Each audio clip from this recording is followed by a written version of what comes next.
Welcome to Atmospheric Tales, a podcast that amplifies stories and experiences related to air pollution and climate change from around the world.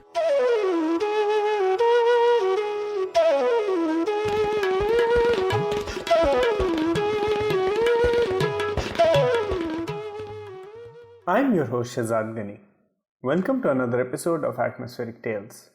Our guest today is a social scientist exploring inequality, energy poverty, energy justice, heating technology and fuels, and households' energy use. She is a research fellow at the Center for Social Sciences at the Hungarian Academy of Sciences Center of Excellence.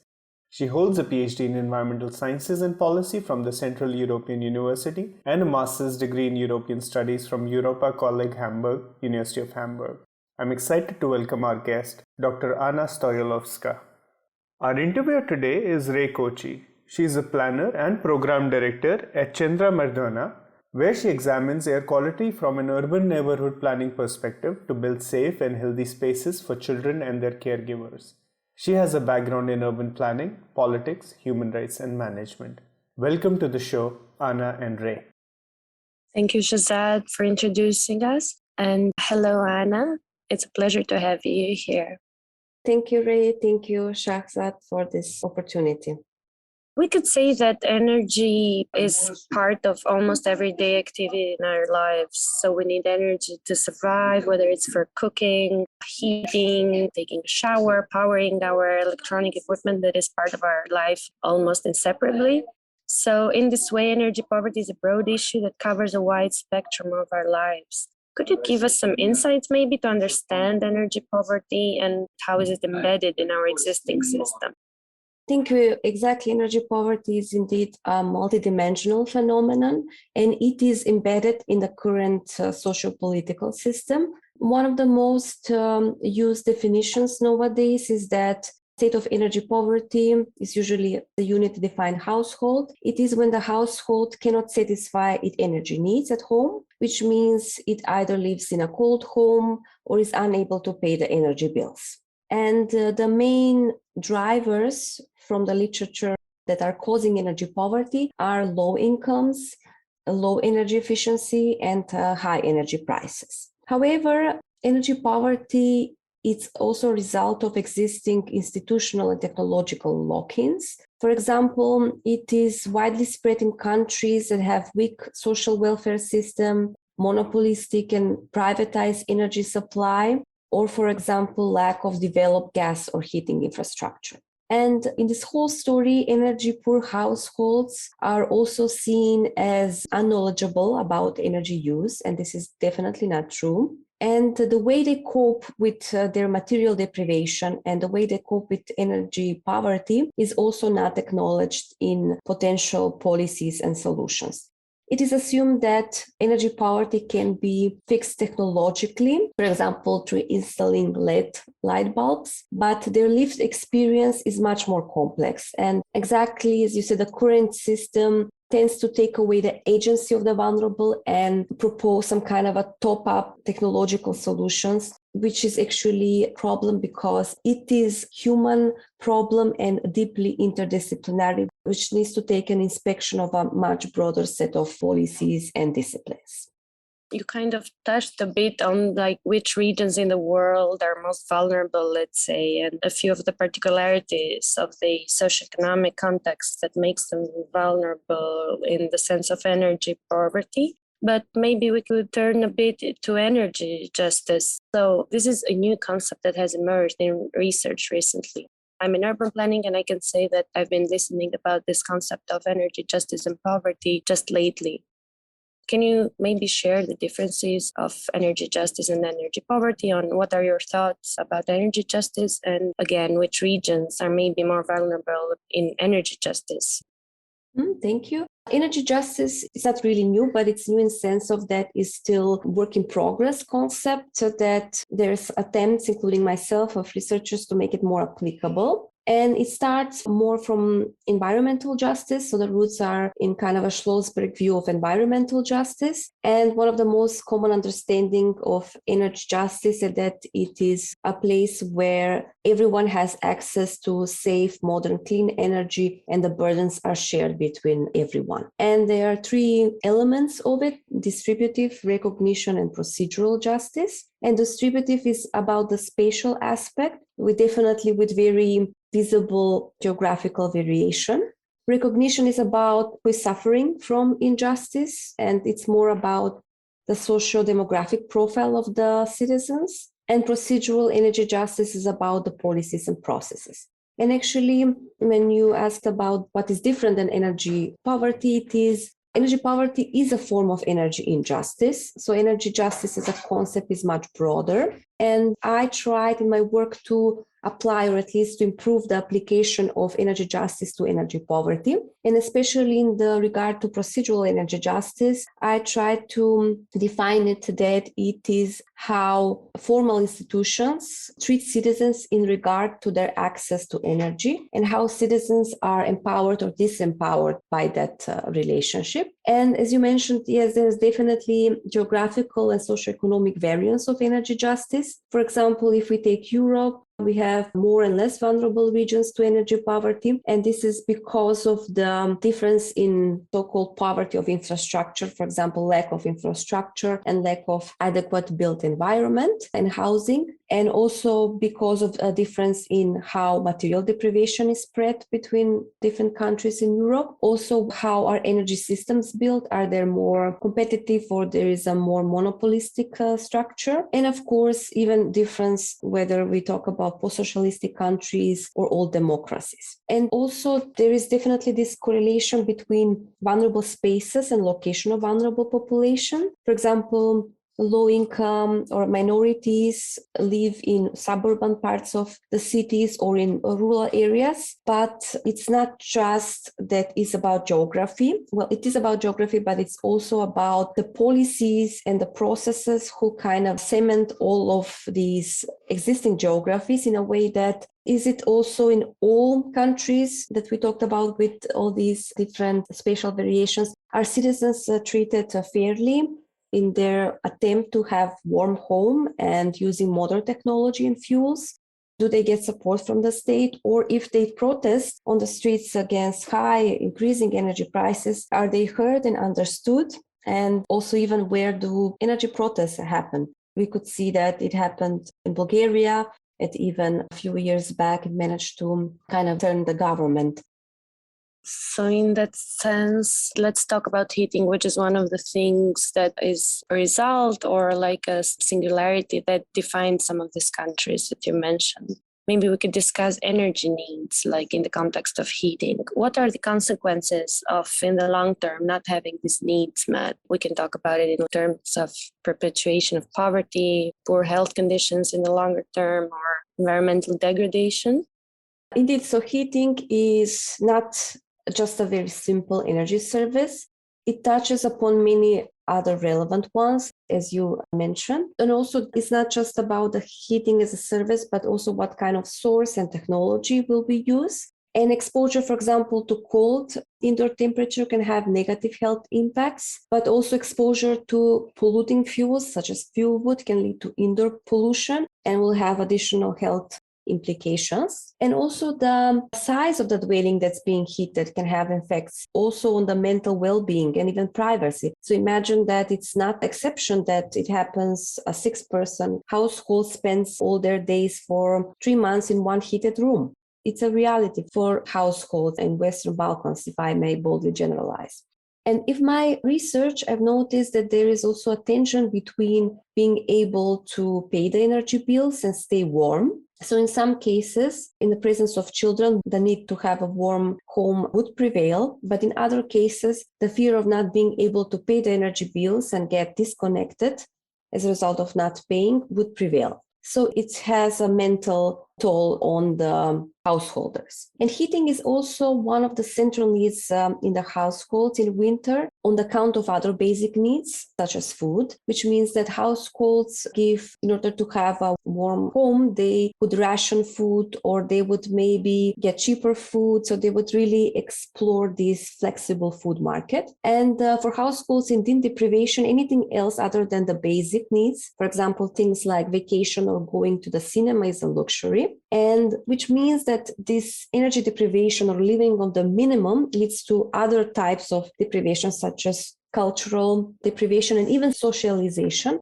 For example, some households are not comfortable to receive guests because they don't have a warm home, or they would not go out with friends often because they would need to spend money on coffee or drinks. And also the source of heating can have a huge environmental impact. For example, in cities where fuel wood is widely used for heating, such in Skopje, the capital of North Macedonia, there is outdoor pollution in winter. And also in some cases, even there are attempts to get citizens involved in illegal wood cutting, just because they cannot even afford the cheap fuel wood. And this extensive use of fuel wood leads to deforestation and then further on leads to urban floods. And fuel woods also has some benefits for energy vulnerable households for a set of reasons.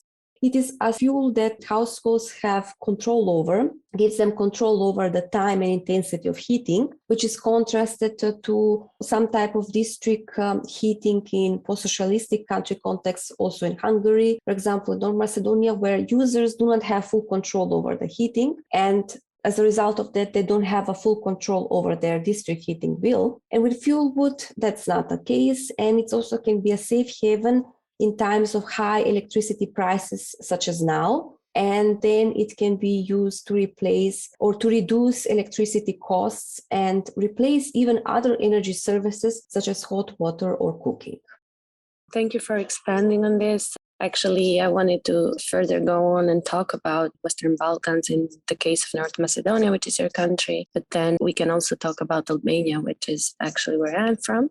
Could we maybe touch on the ongoing development of hydropower in the Western Balkans and its effects on longer-term energy poverty? So hydro is one of the domestic solutions, right, to replace coal along with other renewables. So this is kind of the source that Western Balkans countries have. Of course, Albania doesn't have coal, and it's maybe even lacking in that way. But it's generally Western Balkans, the hydropower is a potential source of increasing the domestic production of energy. And in cases that there is coal, avoiding coal or reducing the use of coal. However, it can have environmental implications. So if it's hydro, so there's a debate, is it hydro renewable or not, because of the potential environmental implications. For example, in the National Park Mavrovo in North Macedonia, so there was a plan to build hydropower plant, a dam, and that would have been on a way of the Balkan lynx, which is a endangered species. And it would endanger the species, and it's also kind of in the middle of a national park. So it is really important where we build hydropower plants and what are kind of the all environmental implications. And if I can kind of bring the topic back to energy poverty, from energy poverty point of view, it's not only the question about energy supply source, but it's about the spatial distribution and democratization. So maybe that's more easier to conceive with the solar, because one simple thing that governments in the Western Balkans can do, and they've not done, is to allow natural persons, for example, citizens, to use photovoltaics and become prosumers. So you can produce your own electricity from photovoltaics and also sell even the excess to the grid. Yeah, this is the case in Albania as well. We have started regulating the market, let's say, of like home-produced electric energy. I'm also glad you mentioned the struggle to keep some hydropower plants from not developing in protected zones, and also the endangered species of lynx. I've been engaged in some NGOs actually that have worked for that. So that's the reason why I wanted to ask about this. Could we then speak about the role of institutions in creating and practicing or enforcing policies that are relevant to energy poverty in the European context? Also, specifically, could we talk about who an ombudsman would be in the context of energy justice? What would be their role? I've picked up on the ombudsman, quite not to say by chance. The ombudsman as an institution is relevant for energy poverty.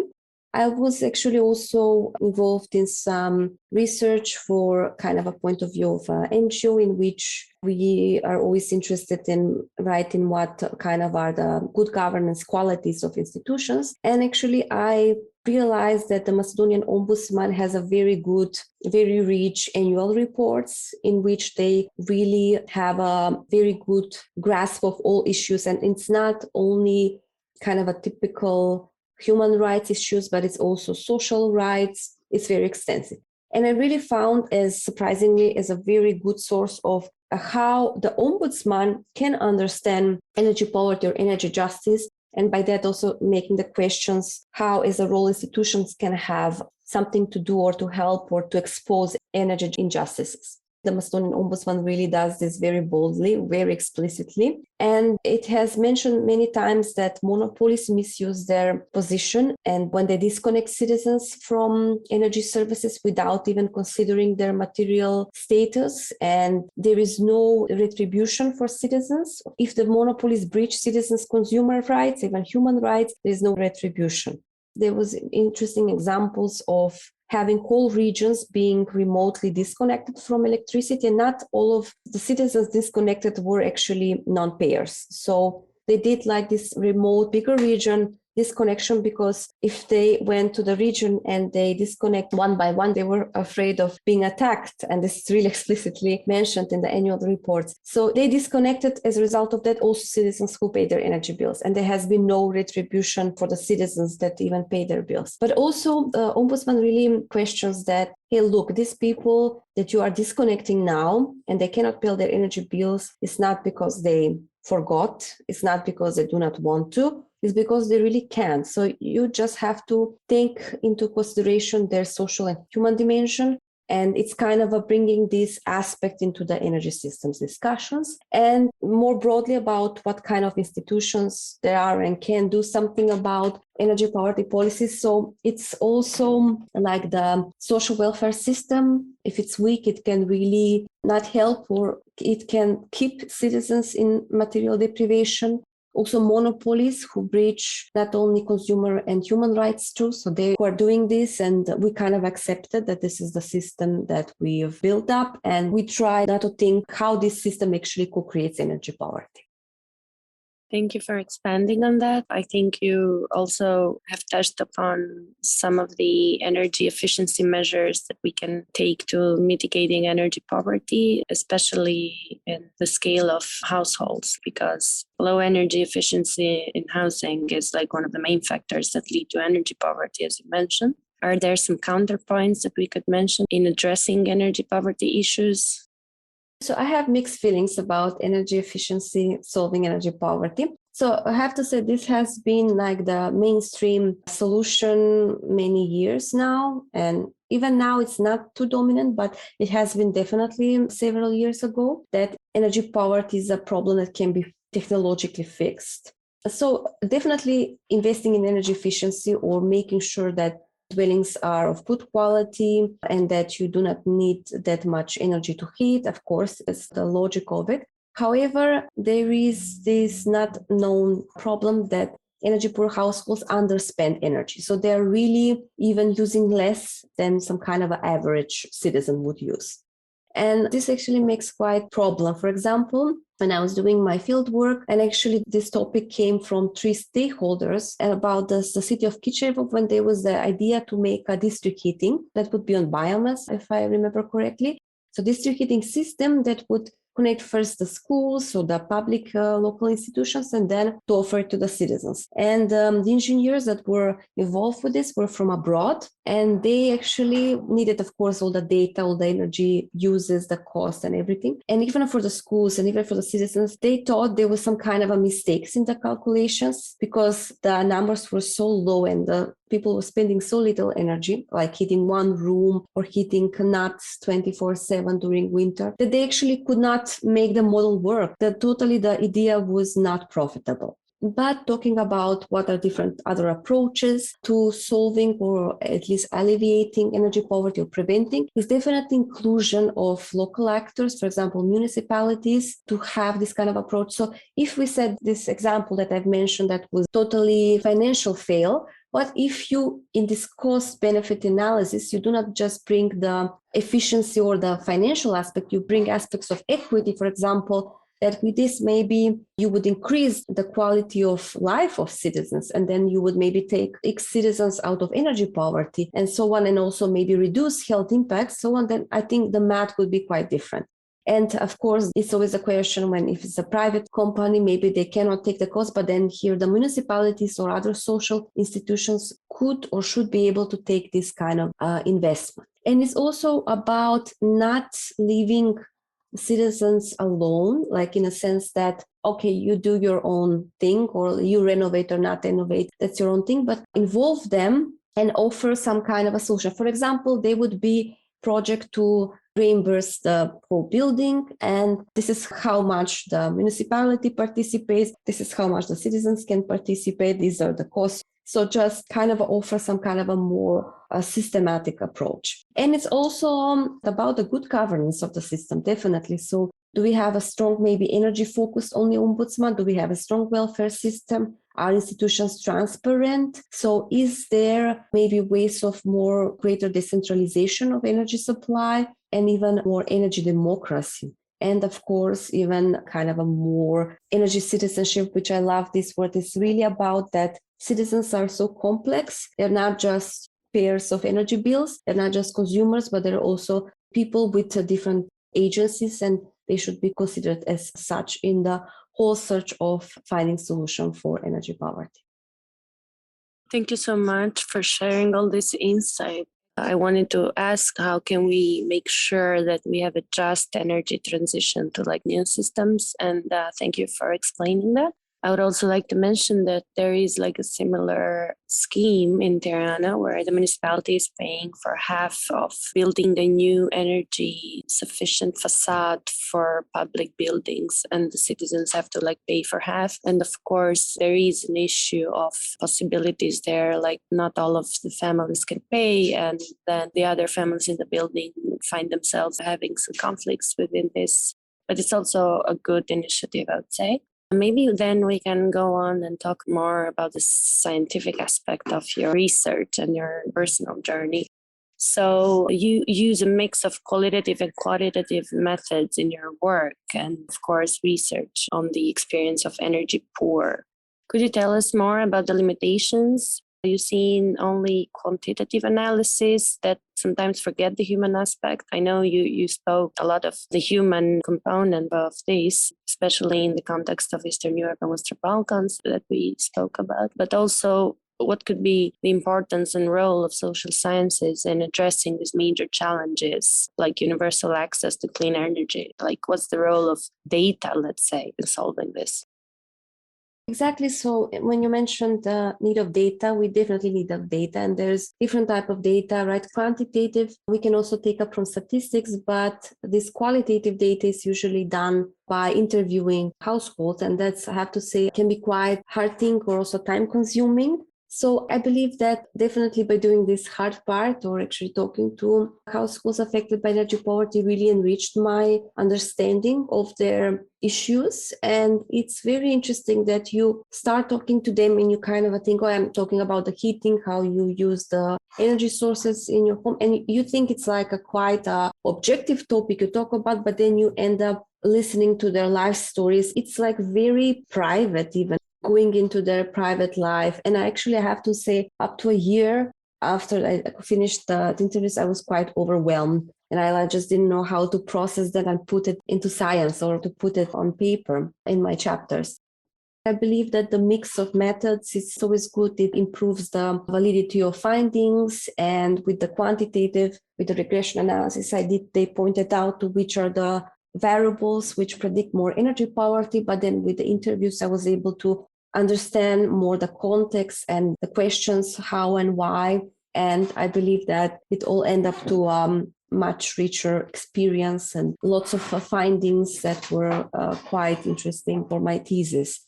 And definitely social sciences, it's really about understanding the human aspect, and kind of in all the stories, it's definitely there are people with needs, people with stories, and it's quite complex. Then if you want to put that or simplify it in a number, do some kind of analysis, we would lose part of it. But then it also makes the solutions quite difficult to reach because of the complexity of human nature.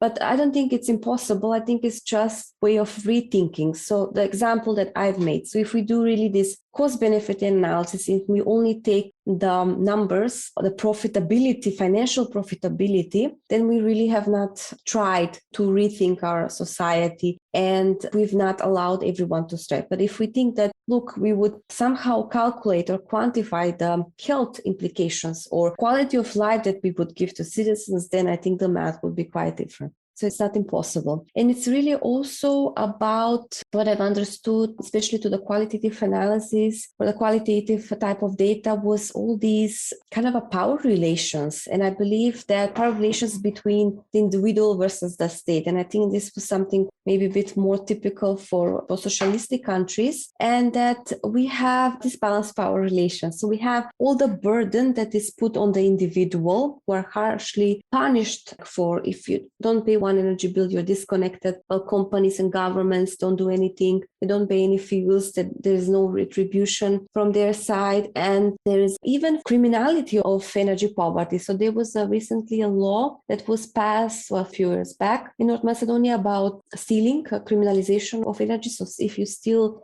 energy, then if you're an individual, you can go to jail. But if you're a company, you can just pay a fee. And really, people who steal or who were in a position to steal energy, I don't think they do it just because they do not want to pay. It's really out of necessities. It can get into quite a bit more understanding of the dependencies and the lock-ins and kind of the whole this system and context that enhances energy poverty.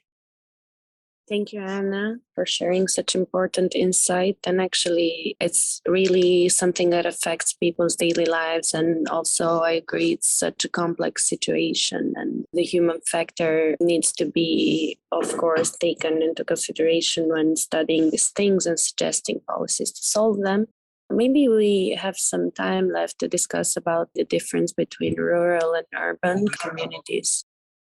In cases where cities or in urban areas, such as like the capital Skopje, there is only 10% district heating. Like in the whole country, there is only 10% district heating. It's only based in the capital city. So it's basically 90% have to use some other fuel. So you can live in poverty of infrastructure even in non-rural areas. So there is, in some cases, there is not so much difference in the way of infrastructure is set up.